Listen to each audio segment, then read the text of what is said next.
Hi, welcome, good afternoon. Welcome to the bedroom.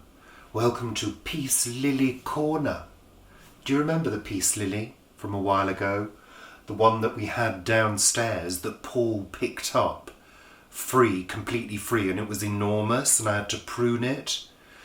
Well, this is it. And as you can see, it's doing fairly well. There have been some challenges.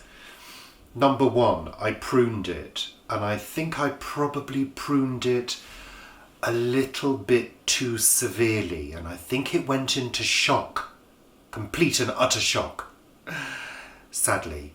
And I had to cut even more leaves off because quite a number of leaves died back. And I moved it to a new location from downstairs up here. Now, I'm beginning to understand more and more that location for a plant, for a houseplant, is vital. It's vital to get it right. And also, a number of houseplants do not like to be moved. I'm discovering this. We went for years and years without any houseplants at all because we had 3 cats. And I don't know about you, but cats seem to enjoy either chewing leaves off plants or going to the toilet in the pot, or completely and utterly destroying the plant in one fell swoop. So we stopped having plants. So I think I sort of forgot how to really care for plants, if you know what I mean. I think each plant has its own rhythm and it has its own requirements. For example, there are a number of houseplants upstairs in the top room, and I'm beginning to understand their own rhythms. So I know that some like more water than others, some hate being disturbed or moved, and they'll kind of let you know. You know, for example, the ficus that I have upstairs, that took quite a long time to settle into its current location. And it was kind of telling me that it wasn't getting enough water or it was getting too much light by dropping its leaves. Now, I've kind of learned how much water it likes. So it's no longer dropping leaves. It's really stabilised and it's enjoying where it is. I couldn't move it now because it probably would protest and do so by dropping its leaves again. So, but they do drop their leaves from time to time, certain plants, and you get used to that. Peace lilies. Now, I'm not an expert on any plants at all. I'm certainly not a peace lily expert. Whatever I do is learned from research and investigation online.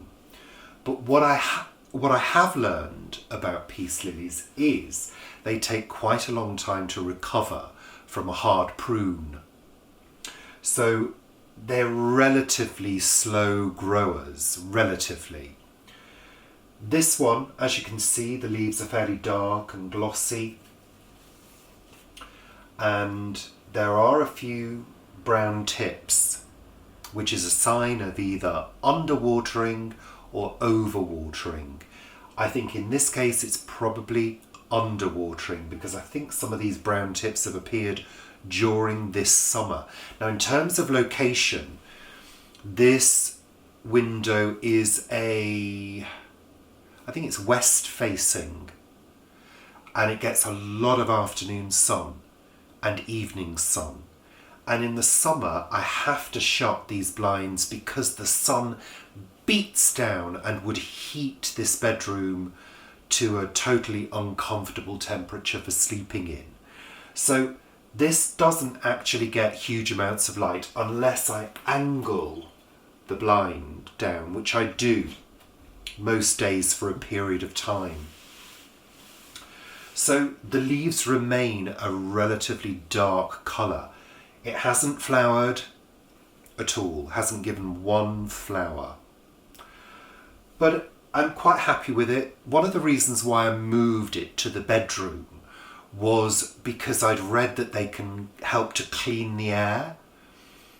I've since revised my understanding of this by discovering that you would probably need about 15 to 20 plants in order to get any kind of benefit.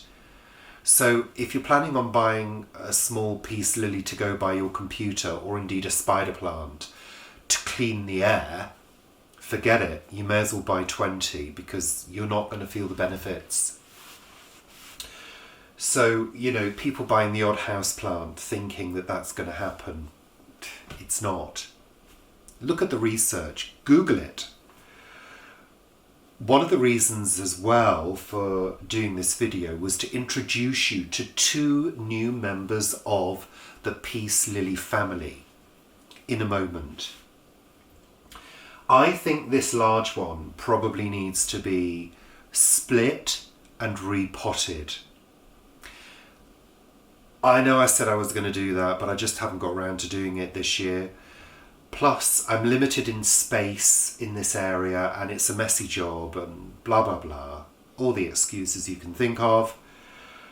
So it's going to sit here for a little while longer. I may do it during the winter when the plant is dormant, which is the best time to repot plants. However, bear in mind that very often houseplants continue to grow in a centrally heated environment.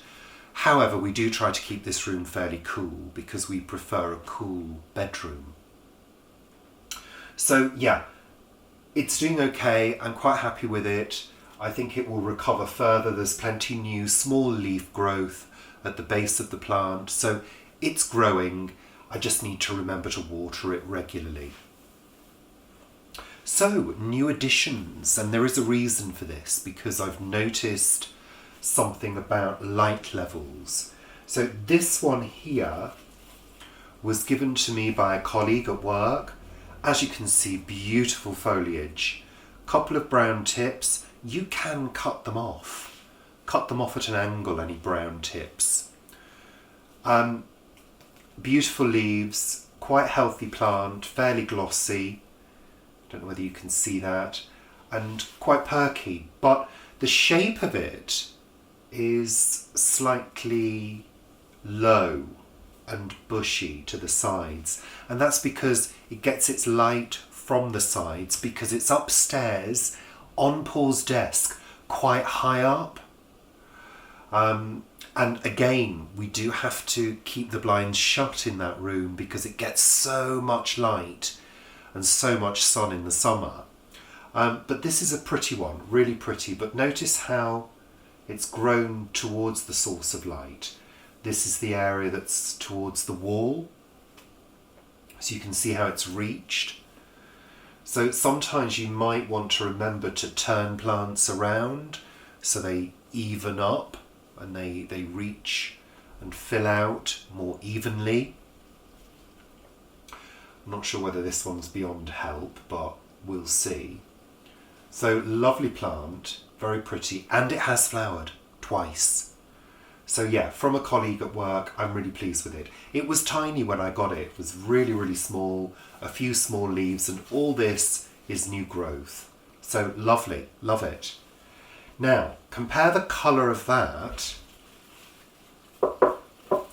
to the colour of this one, which I actually stole from work. No, I didn't really. I rescued it from work because I knew during lockdown it wouldn't get looked after. But look at the colour. Look at the colour comparison. It's almost lime green, isn't it? So this one sits in the bathroom. Now, I don't know whether you can see, but half of the leaves are darker and the other half are much lighter. Now, this side of the plant is directly in the window, which is a frosted glass window. So it doesn't get direct sunlight, but it gets pretty much full-on bright light most of the morning because that room is east-facing. The difference, the absolute difference in the colour is quite amazing. This one has flowered as well. Somebody said to me, oh, it looks like it needs a feed. This was a friend of mine. Well, it does get fed regularly. This is simply to do with light levels, I'm sure.